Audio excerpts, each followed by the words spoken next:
মেনে নেওয়া আর মানিয়ে নেওয়ার নামই হচ্ছে জীবন। কখনো পরিস্থিতি হারায়, আবার কখনো মানুষ নিজেই হেরে যায়।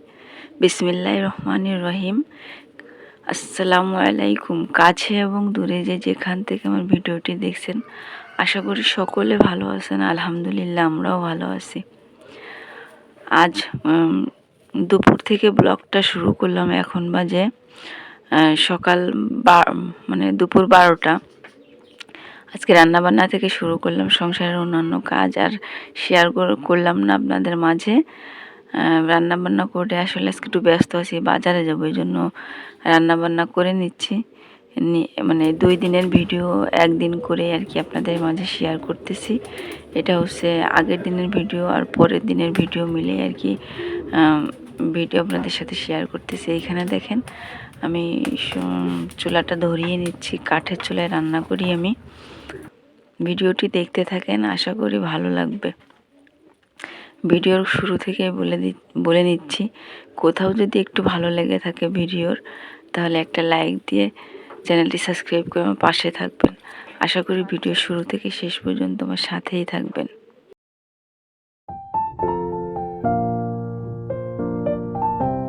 এখানে দেখেন আমার এই যে ভাতটা বসিয়ে দিয়েছিলাম, ভাতটা হয়ে গেল।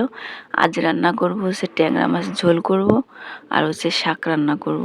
এটা আর কি সিম্পল রান্না করব, আর হচ্ছে মাছ ভাজি করব বিড়ালের জন্য।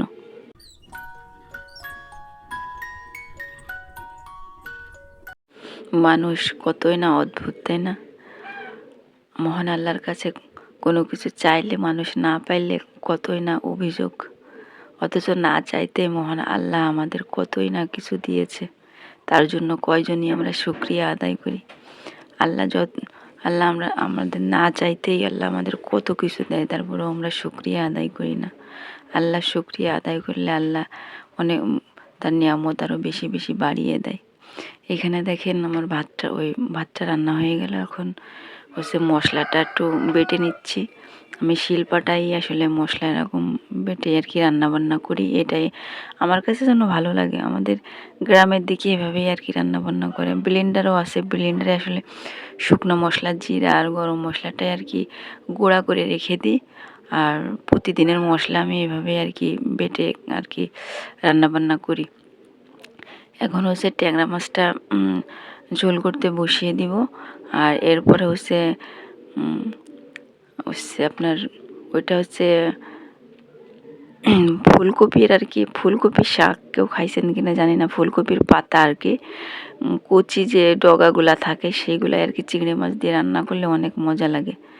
সেটাই আর কি আজকে ভাজি করব চিংড়ি মাছ দিয়ে।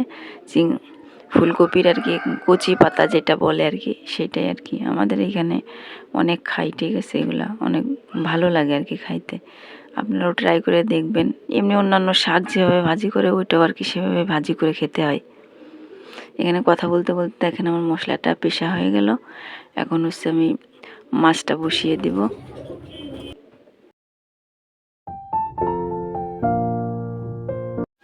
দুনিয়ার মানুষ আসলে অনেক স্বার্থপর, তাই না? স্বার্থপর হওয়ার জন্য আপনাকে চালাক হইতে হবে। বোকারা কিন্তু কখনো স্বার্থপর হয় না। আর বোকা মানুষের কপালেই যেন একটু কষ্ট দুঃখ যেন বেশিই থাকে।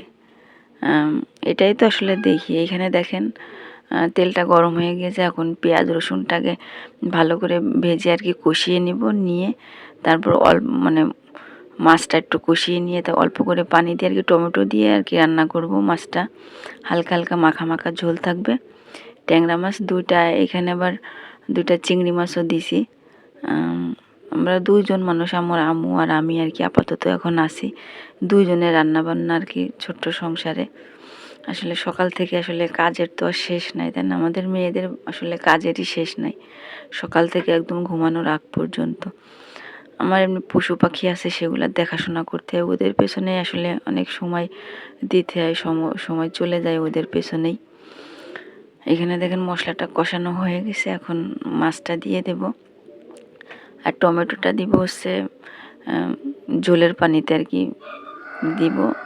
টমেটো এমনিতেই গলে যায়, এখন টমেটো বেশি সময় লাগে না হইতে। এখন মনে করেন আমরা যা খাচ্ছি সবই বিষ। যে সবজিটাই খাবেন সেটাই বিষ। মানুষ বিষ খেয়ে একবারে মারা যায়, আর আমরা ধীরে ধীরে মারা যাচ্ছি। সবজিতে যে পরিমাণে মেডিসিন মারে, সার কীটনাশক যে পরিমাণে মারে, তাতে তো বিষ বললেই চলে, তাই না? আগের যুগের মানুষ দেখেন 12-13টা পর্যন্ত বাচ্চা হয়েছে, তারপরেও কি স্ট্রং। আর এখনের মেয়েদের 1-2টা বাচ্চা বাবু হইতে পারে না, তাতে মেয়েরা দুর্বল হয়ে পড়ে, বয়স হিসেবে বুড়া হয়ে যায়, মানে বিভিন্ন রোগের সম্মুখীন হয়ে যায়। এটাই আর কি জীবন। আসলে সামনের যে দিনগুলো আসবে, সে দিনগুলো আসলে খারাপ ছাড়া ভালো কোথায়, সেটা তো মনে হয় না। এখানে দেখেন কথা বলতে বলতে যে রান্নাটা হয়ে গেল। ট্যাংরা মাছের ঝোলটা করে নিলাম, এখন শাকটা বসিয়ে দিব।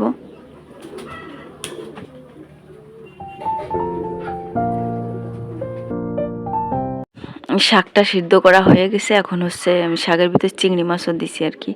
এখন হচ্ছে বাগার দিয়ে নিব, বাগার দিয়ে নিলেই আর কি হয়ে যাচ্ছে। এই যে শাকটা দেখেন, অনেকগুলা শাকই আর কি। শাকটা খেতে কিন্তু অনেক মজা। আগে মানে হচ্ছে ঝাল, লবণ আর পানি দিয়ে আর কি সিদ্ধ করে নিচ্ছি, নিয়ে এখন বাগার দিয়ে দিচ্ছি। এইভাবে আর কি অন্যান্য শাক যেভাবে রান্না করতে হয় সেভাবে রান্না করে নিচ্ছি। এখন এই যে একটু বাজারে যাচ্ছি, আসলে এটা হচ্ছে পরের দিনের সকালের ভিডিও। বাজারে যাচ্ছি কিছু আর কি মাছ মাংস কিনবো, তো একটা হাঁস কিনবো, তাই এই উদ্দেশ্যে যাচ্ছি আর কিছু মাছ কিনবো। আসলে শীত চলে যাচ্ছে, তা এখনও পাতি হাঁস খাওয়া হয়নি, তাই এই জন্য যাচ্ছি। ভিডিওটি দেখতে থাকেন, আশা করি ভালো লাগবে। ভিডিওর কোথাও ভালো লেগে থাকলে একটা লাইক দিয়ে চ্যানেলটি সাবস্ক্রাইব করে আমার পাশে থাকেন।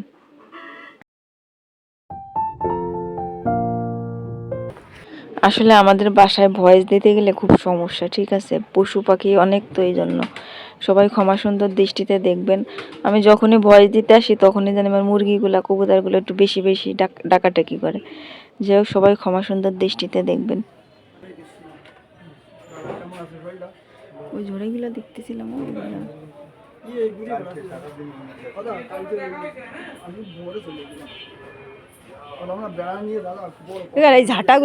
এখানে বাজারে এসে এই ঝুড়িগুলা দেখতেছিলাম, যে ঝুড়িগুলো নেওয়া যায় কি। আমার ওই মুরগির ঝুড়িগুলো নষ্ট হয়ে গেছে, তাই দেখতেছিলাম। তা ওইগুলো 150 টাকা বলে, আর একটা ঝাঁটা হচ্ছে 80 টাকা পিস, তাই আর কি দাম শুনলাম।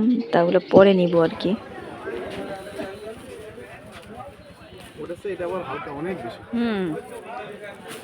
খেয়ে দেখে যদি ভালো হয় আবার নিব।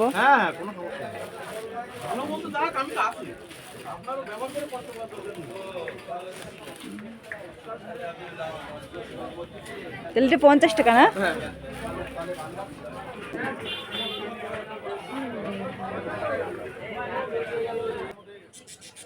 কিছু কিছু কিছু আর কি কেনাকাটা করলাম আর কি বাজার সদাই। আর এইখানে আসছিলাম হচ্ছে আমরা কিছু কোয়েল পাখি নিব, তাই এখান থেকে 4টা কোয়েল পাখি নিছি, আর একটা হাঁস নিব, আর কিছু মাছ নিয়ে বাসায় যাব। ভিডিওটি দেখতে থাকেন, আশা করি ভালো লাগবে।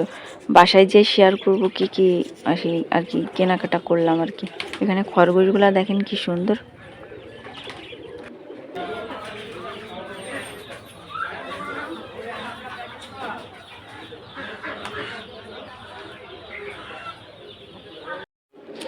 এখানে হাঁস দেখতেছিলাম, পাতি হাঁসের কেজি বলে 400 টাকা।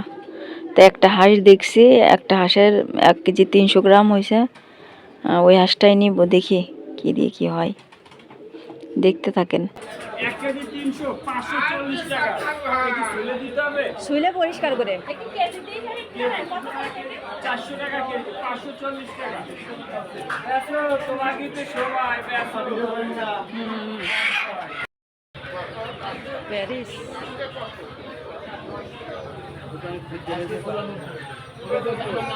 কেনাকাটা হয়ে গেল, এখন বাসায় চলে যাব। বাজার সদাই করাই শেষ, এখন বাসায় যাব। বাসায় চলে আসছি। এখন এখানে 6 পদের মাছ নিয়ে আসছি। এইখানে এই মাছগুলো আছে, আর টাকি মাছ নিয়ে আসছি, সেগুলো হচ্ছে পানিতে আর কি যাওয়াই রাখছি। আর এখানে এই মাছ কয়টা এখন কুটে পরিষ্কার করে নিব। আর একটা হাঁসও নিয়ে আসছি, হাঁসটাও আর কি পরিষ্কার করে নিয়ে আসছি, তাও এখন মানে ভালো করে খুঁড়তে হবে, অনেক পালক আছে, ঠিক আছে? এখন তাই এগুলো পরিষ্কার করে নিই।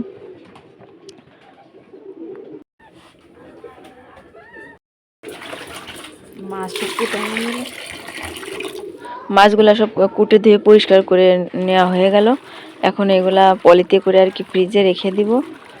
আর হাঁসের মাংসটা অর্ধেকটা রান্না করব, অর্ধেকটা রেখে দিব। এখানে মাছগুলা দেখেন সব পরিষ্কার করা হয়ে গেছে, এখন ফ্রিজে রেখে দেব। মাছ খাইতে যেমন স্বাদ, তার থেকে বেশি কষ্ট হলো কোটাকাটি। এটা আসলে একা হাতে করতে গেলে আসলে অনেক সময়ের দরকার হয়, কষ্টও হয়। এখানে অনেকগুলাই মাছ নিয়ে আসছি, একা হাতেই সব কুটাকাটি করে ঠিক আছে সব রেডি করলাম। আর এখানে কিছু মাছ আছে যে তেলাপিয়া মাছ, এগুলো হচ্ছে বিড়ালের জন্য নিয়ে আসছি, তা ওদের জন্য এই মাছ কটা ভেজে নিচ্ছি। দেখেন আল্লাহ আমাদেরও সৃষ্টি করছে, বিভিন্ন পশু পাখিও সৃষ্টি করছে, অথচ দেখেন পশু পাখিগুলো একটু খাওয়ার জন্য কি করে, রাস্তাঘাটে বের হইলে কুকুরগুলা রাস্তাঘাটে মনে করেন খাওয়ার জন্য এই দোকান সে দোকানের সামনে বসে থাকে, চায়ের দোকানে। অথচ এক মানে তেমন কোনো মানুষই হয় না যে তাদেরকে 5টা টাকার খাবার তাদের খাওয়াবে। মানুষের টাকার এত মূল্য, 5টা টাকা খাওয়াইলে 10টা টাকা খাওয়াইলে কি হয়, আমি তো সেটাই বুঝি না। যাই হোক, ভিডিওটি শেষের দিকে, এখন সন্ধ্যা হয়ে গেছে, এত পরিমাণে মশা যে তা গোলপ ছাড়া আসলে থাকা যাচ্ছে না, এই জন্য একটু গোলপ জ্বালাই নিলাম। যাই হোক, সকলে ভালো থাকবেন, সুস্থ থাকবেন, আমার জন্য দোয়া করবেন, সামনের দিনের জন্য আপনাদের সামনে নতুন ভিডিও নিয়ে আসতে হবে। আসসালামু আলাইকুম।